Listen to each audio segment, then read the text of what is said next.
সাকিব, বর্তমান আসলে এখন পর্যন্ত আজকে প্রায় 2 মাস হলো, ঘটনাটা 2 মাস, তাই তো? 1 মাস 4-5 দিন। আচ্ছা, এখন পর্যন্ত মানে কোনো উন্নতি হয়েছে কিনা বা কী সমস্যা আছে এটা একটু প্রথমে জানতে চাই। আসলে বাংলাদেশে যতটুকু মানে চেষ্টা করেছে ডক্টররা ওই পর্যন্ত হয়েছে। এখন বাকিটা হচ্ছে চেন্নাই গিয়ে হচ্ছে আমার ট্রিটমেন্ট নিতে হবে ইমার্জেন্সি। তার জন্য হচ্ছে অনেক টাকার প্রয়োজন, যার কারণে আমি আজকে আপনাদের সামনে আসছি। দীর্ঘ 1 মাস পরে আর কি কোনোরকম একটু সুস্থ হওয়ার পর আপনাদের সামনে আসছি।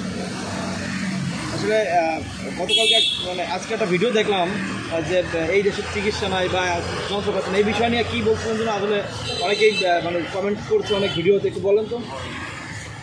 আসলে বাংলাদেশে ওরকম আধুনিক যে আপনার মেশিনারি থাকে সেগুলো হচ্ছে চেন্নাইতে আছে, বিভিন্ন সিঙ্গাপুরে আছে। সেগুলো হচ্ছে বাংলাদেশে না থাকার কারণে অনেক রোগীরা ক্ষতিগ্রস্ত হয়েছে। তো আশা করি আগামীতে হয়ে যাবে বাংলাদেশে, কিন্তু এখন হচ্ছে আমার চিকিৎসা, অনেক ভালো চিকিৎসা নেওয়ার জন্য আমার যেতে হবে চেন্নাই ডক্টরের সাথে কথা হয়েছে। তার জন্য হচ্ছে আমার এখন তো ইন্ডিয়াতে যাওয়া অনেক মুশকিল, দেশের যে অবস্থা। তার জন্য হচ্ছে পাসপোর্ট, ভিসা, তারপর হচ্ছে ওইখানে গেলে 3 লক্ষ টাকা আবার লাগবে হচ্ছে আপনার ট্রিটমেন্টের জন্য। অ্যান্ড হচ্ছে নিজের খরচ আছে 2-1 মাস থাকলে। তো এই জন্য হচ্ছে মানে দেশবাসীর কাছে এবং সরকারের কাছে আমার দাবি যে আমাকে যেন একটু হেল্প করা। আচ্ছা সাকিব ভাই, মানে এইখানে আপনার যে ঘটনাটা ঘটছিল, ঘটার কয়েক ঘন্টা পরে এখানে অপারেশন করছিল? এখানে মনে হয় 4-5 ঘন্টা হবে, আসলে আমি জানি না, আমি অচেতন ছিলাম। আচ্ছা, অপারেশন করার পরে ডাক্তার কি বলছিল আপনাকে, যে এটা কি ঠিক হবে বা এরকম কোনো আশ্বাস দিয়েছিল আপনাকে? ঠিক আছে, এখনও হচ্ছে মানে বোধ আছে, বাট আগা দিয়ে একটু লস হয়ে গেছে।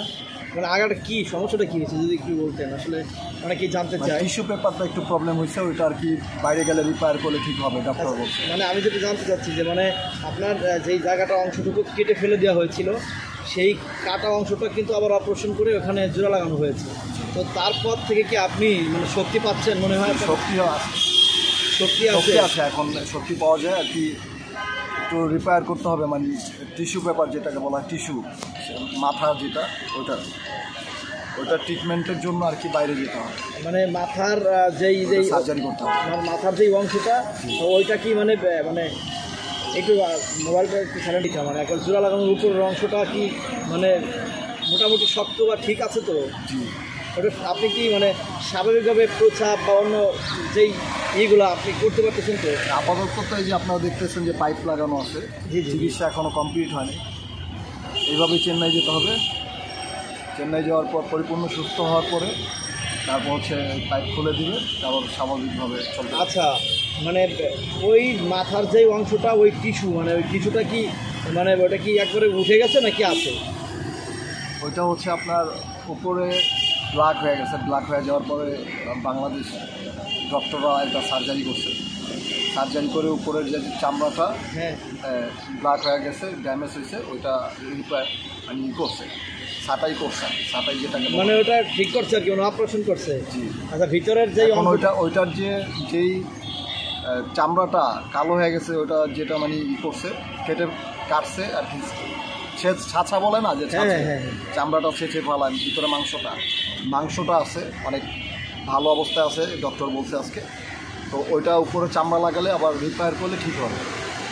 আচ্ছা আচ্ছা, মানে উপরের মানে টিস্যুটা আবার লাগাইতে হবে কৃত্রিমভাবে?